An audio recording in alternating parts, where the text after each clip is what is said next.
Nakita na ba kayong nanganganak at saka pag lusot ng bata, may dala na siyang gold?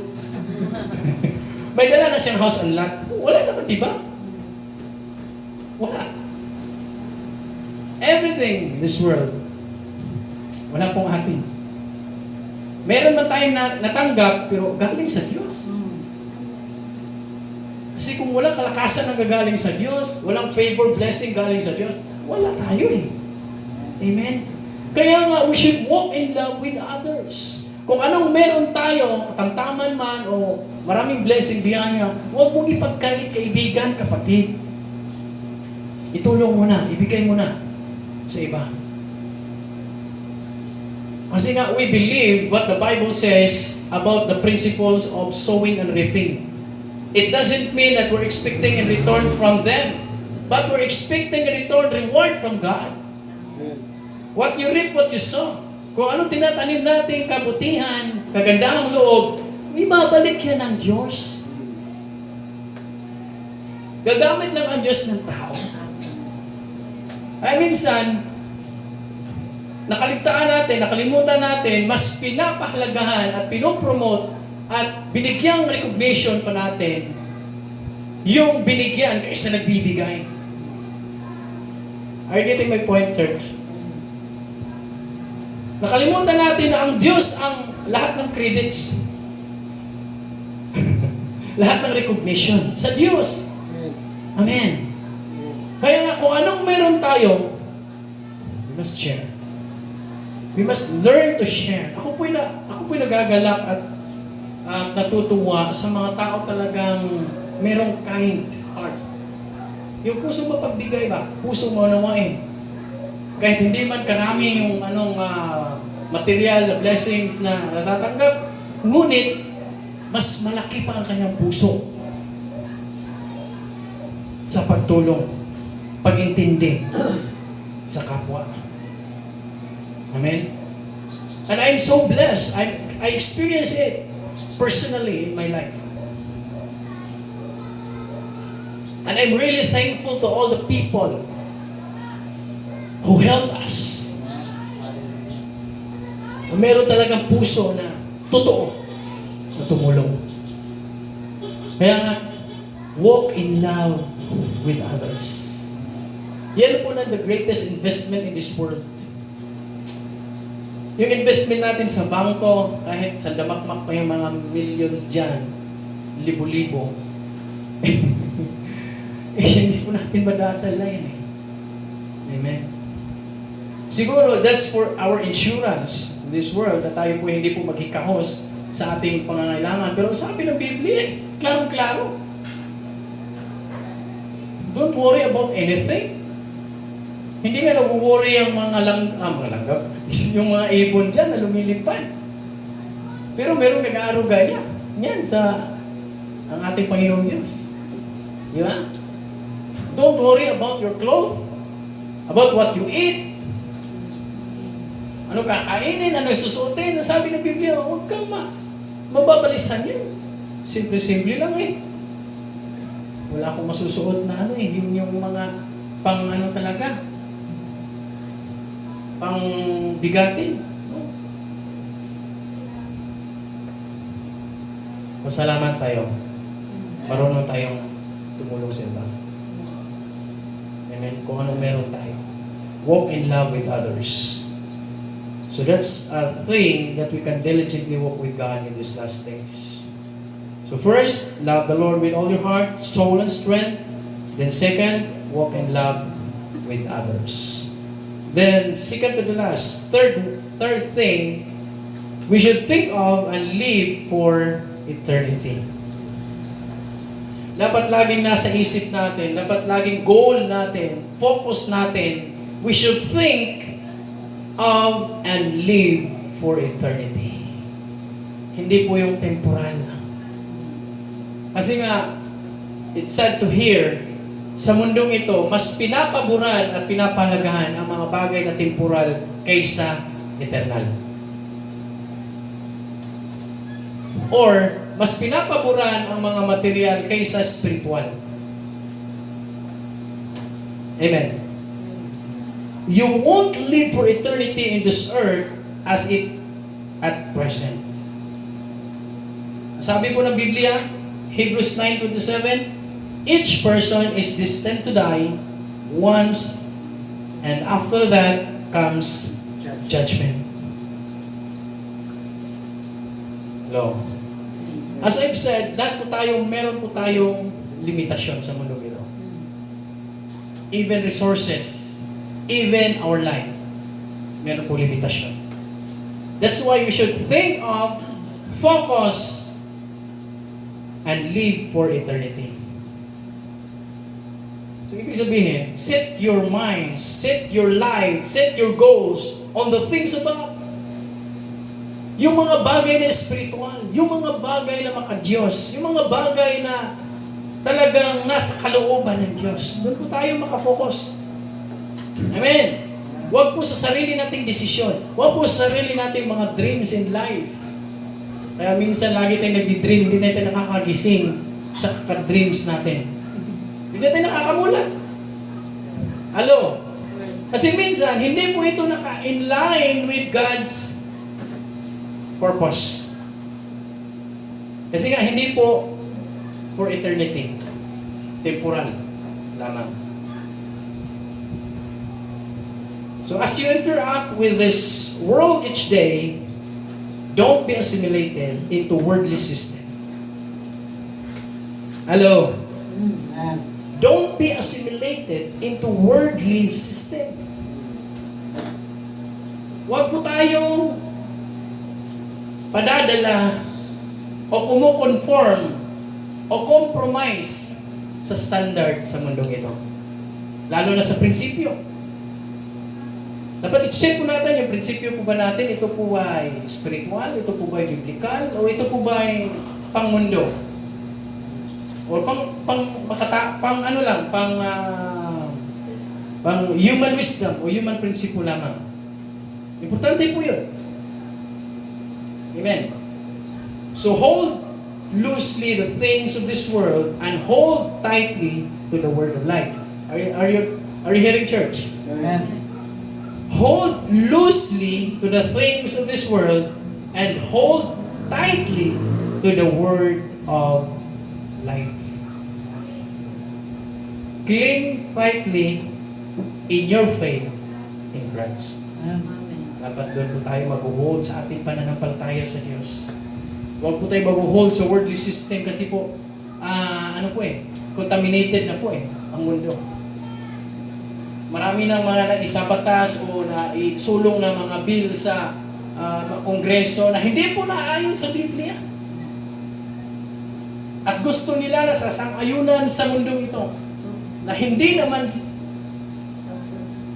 karapat-dapat. Minsan pinapahamak pa ang mga Kristiyano. Kasi kapag hindi tayo susunod, papahamak kayo. No?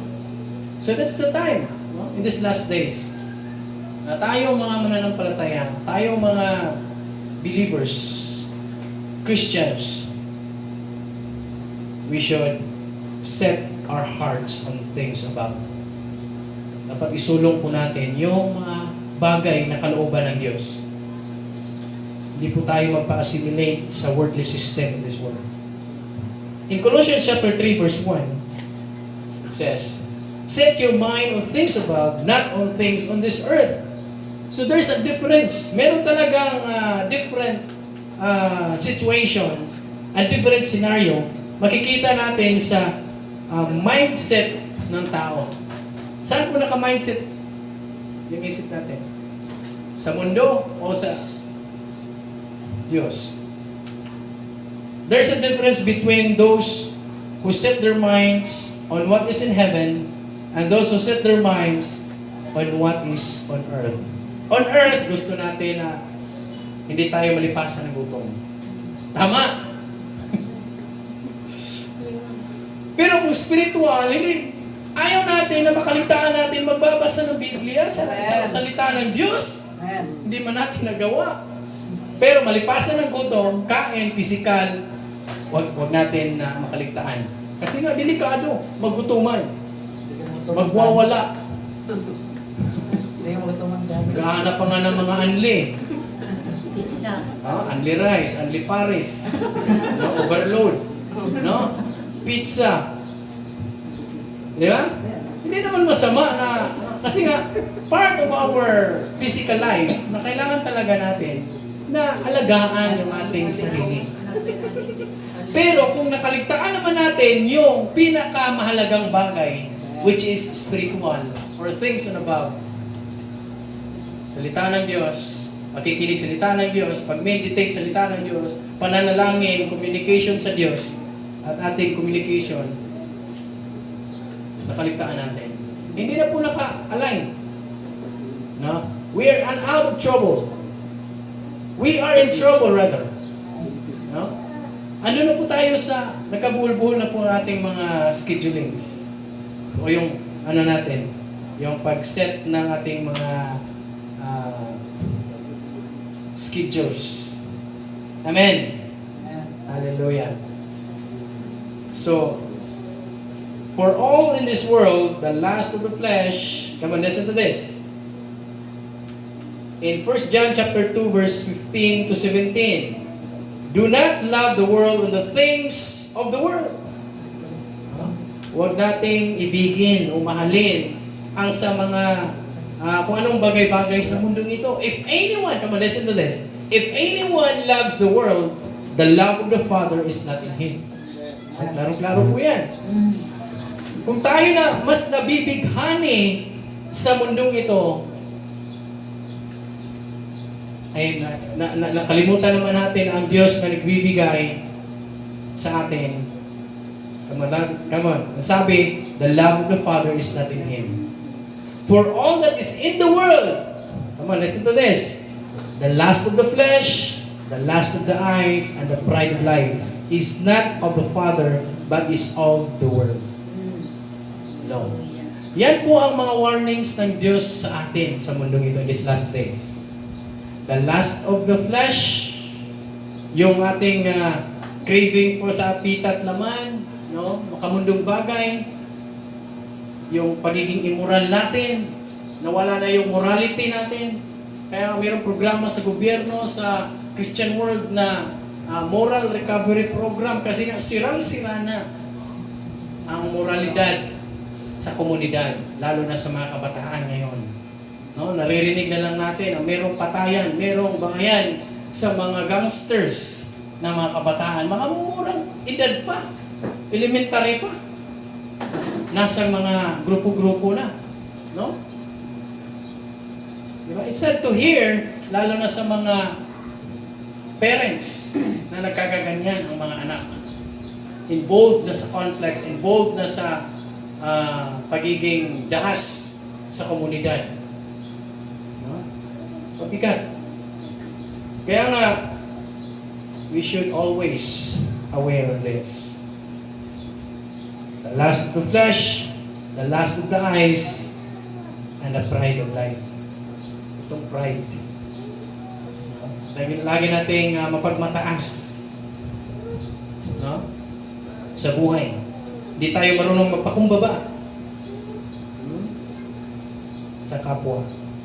It's not of the Father, but is of the world. And the world is passing away, and the lust of it. But who does the will of God abides forever. Who does the will of God? Sino yung susunod, gumagawa sa kalooban ng Diyos? Ang Diyos po ay nananatili sa Kanya. Kung ikaw ay hindi na sumusunod sa will ni Lord, ang Diyos po ay hindi nananatili sa iyo. Mas yun ang pinakahimbing-himbing na pangyayari kung ikaw ay nawawala na sa kamay ng Diyos, sa piling ng Diyos. Kasi klaro po sabi ng Biblia, if you do the will of God, then God abides you forever. Kung dati forever mo si Lord, ngayon iba ng forever mo, yan po delikado. You're not of God, but you are in the world, in this world. Amen. The last thing is, do the work of God enthusiastically. Do the work of God enthusiastically. With enthusiasm. Yung meron kang energy, meron kang lakas na gawin na hindi ka nagre-reklamo. Hello? Nadadapa ka naman, bumabangon ka pa. Di ba?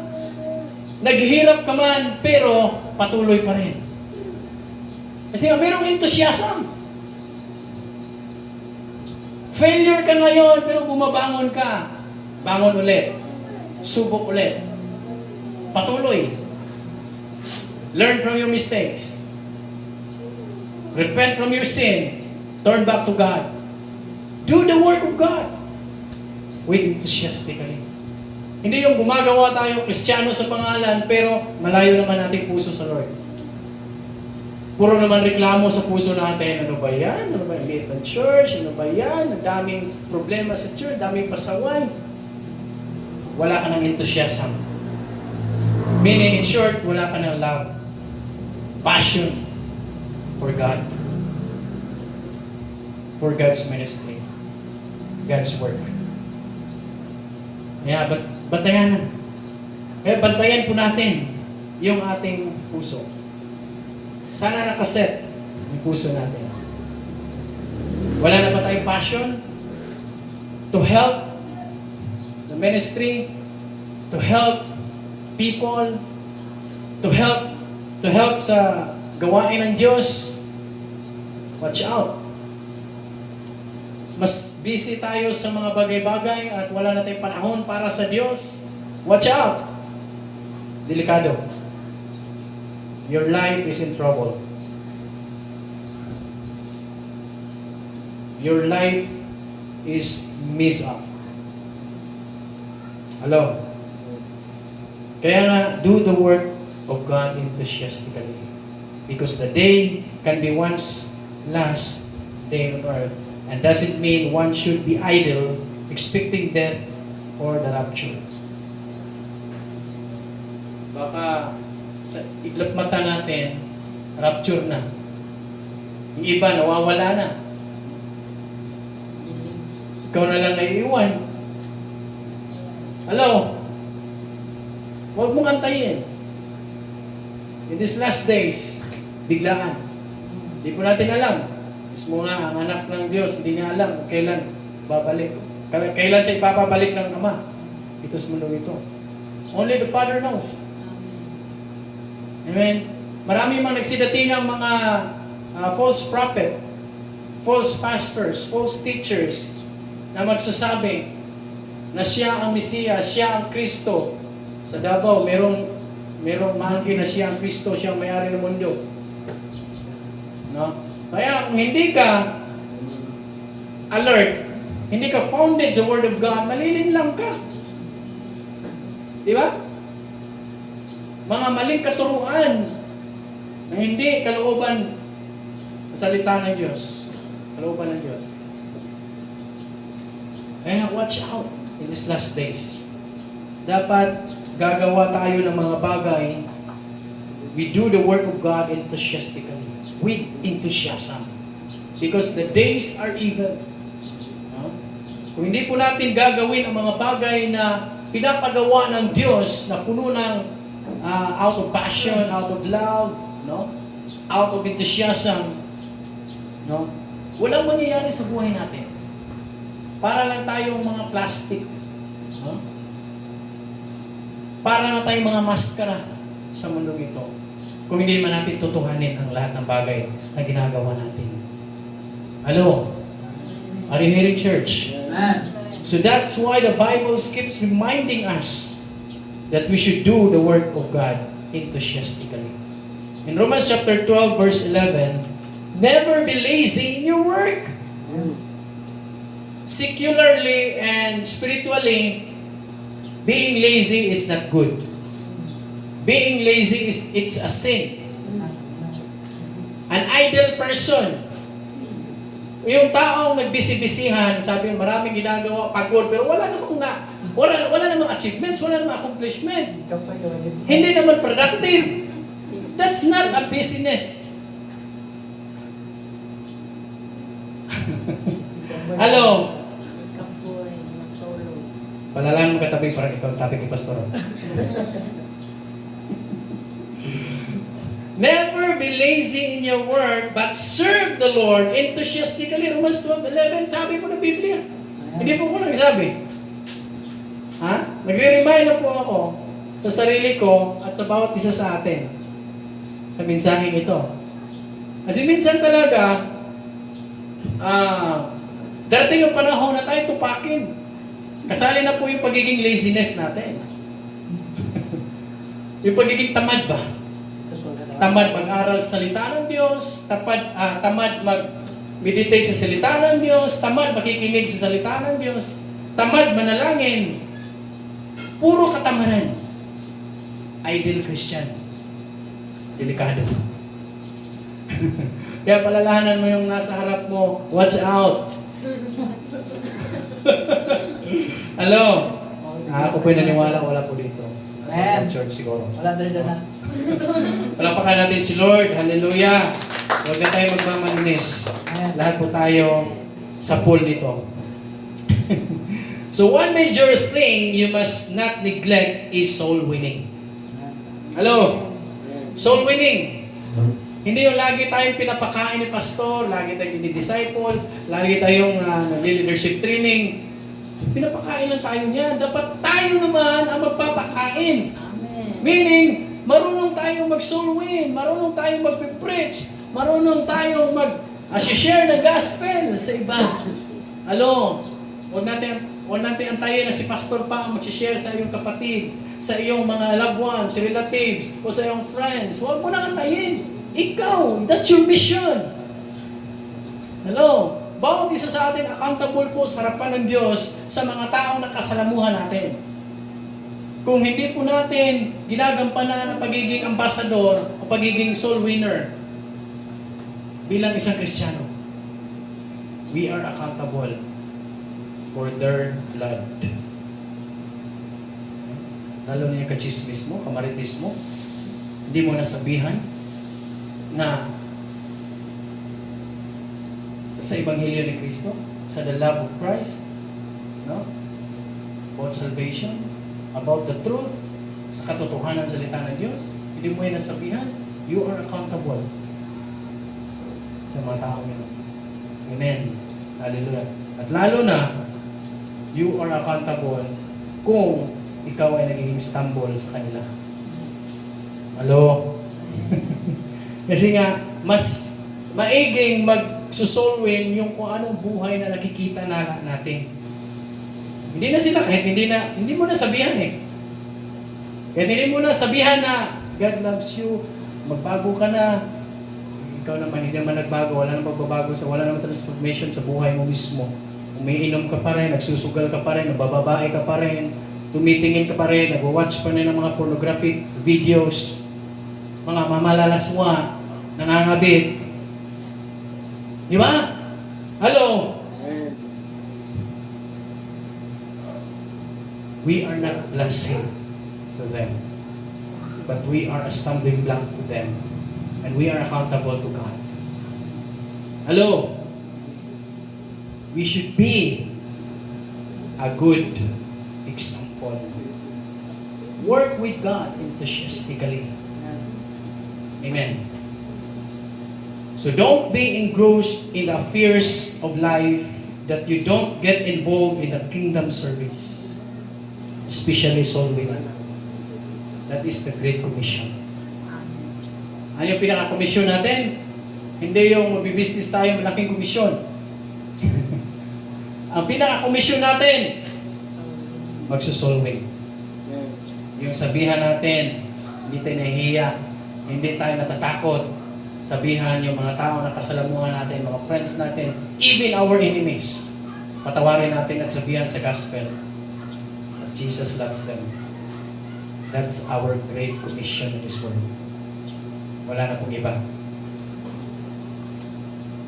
Pagdating natin sa langit, hindi tatanungin tayo ng Diyos na anong accomplishment mo? May donor ka? Valedictorian ka? Professional ka? Hindi niya tinatanong. Tinatanong ng Diyos, ilang kaluluwa na dadala mo sa akin? Ilan ang sa soul win mo? Ilan ang na-sharean mo na gospel? Yun ang tatanungan ng Diyos. Amen. Praise God, praise God. Tayo po tumayo mga kapatid. Hallelujah. Hallelujah. Thank you Lord, for your word that keeps reminding us that we should walk diligently with you in these last days. That we should love you, Lord, with all our heart, with all our soul, with all our strength, without any reservation in this world. Anything in this world. That we should walk in love with others as we love ourselves. Na marunong po kami, Panginoon, umunawa, tumulong, magmahal sa aming kapwa tulad ng pagmamahal sa aming sarili. Sapagkat ito po ang ebidensya na kami po ay nagmamahal ng tapat at lubos sa iyo, O Diyos. It is the evidence, O God, that we will walk in love with others. And we should think of and live for eternity. That we should set our minds, our hearts, our lives on spiritual things, on things above, not being string attached of this world, of this worldly system, O God. Hallelujah, hallelujah. And we should do the work, the ministry